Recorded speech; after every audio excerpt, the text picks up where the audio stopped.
आई कवि जी के भाव लगल बा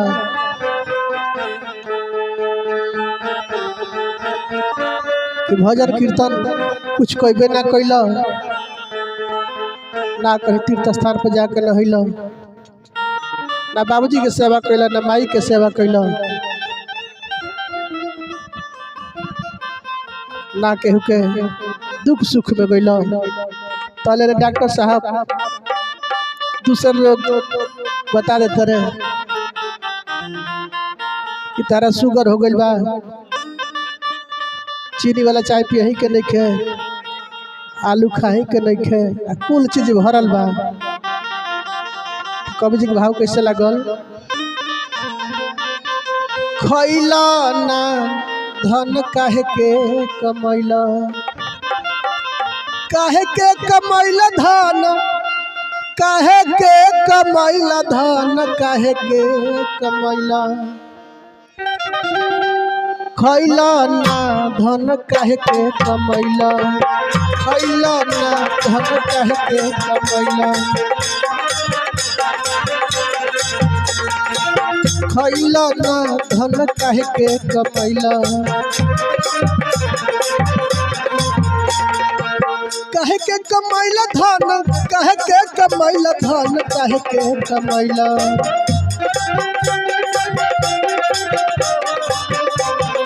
काहे के कमैला धन काहे के कमैला धन काहे के कमैला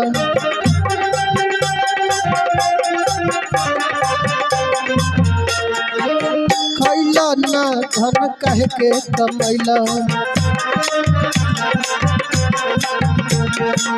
खैला ना धन काहे के कमैला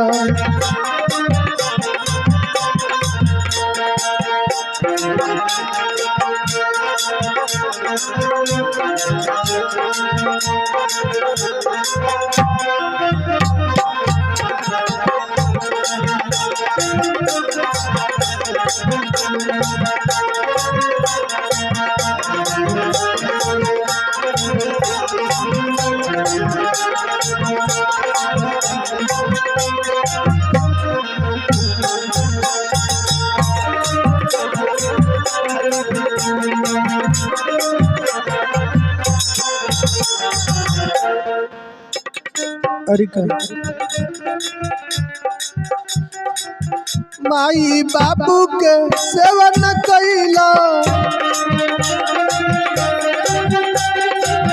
माई बाबू के सेवा न कैला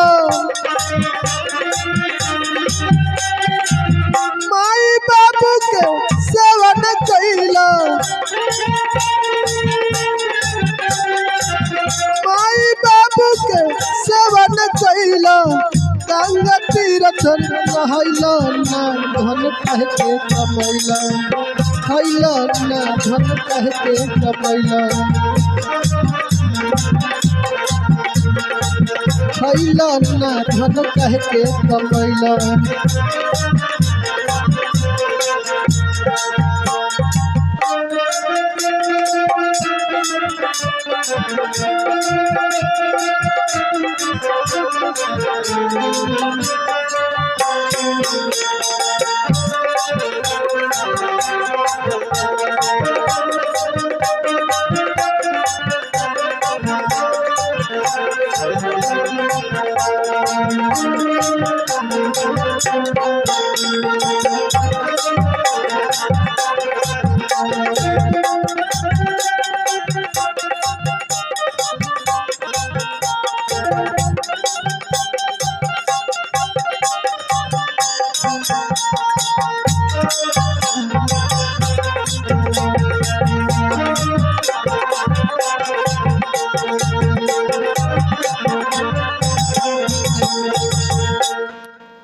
और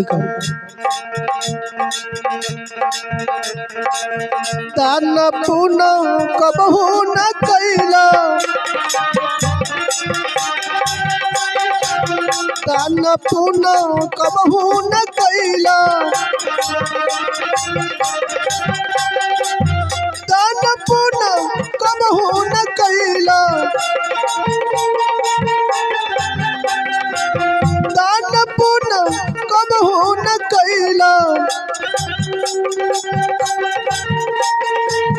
हरि भजनिया में कैला ना धन कह के कमैला खैला ना धन कह के कमैला खैला ना धन कह के कमैला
लास्ट में कवि जी लिखली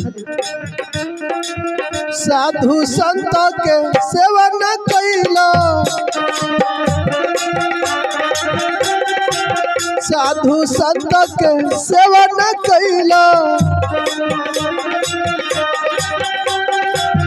साधु संत के सेवन कैला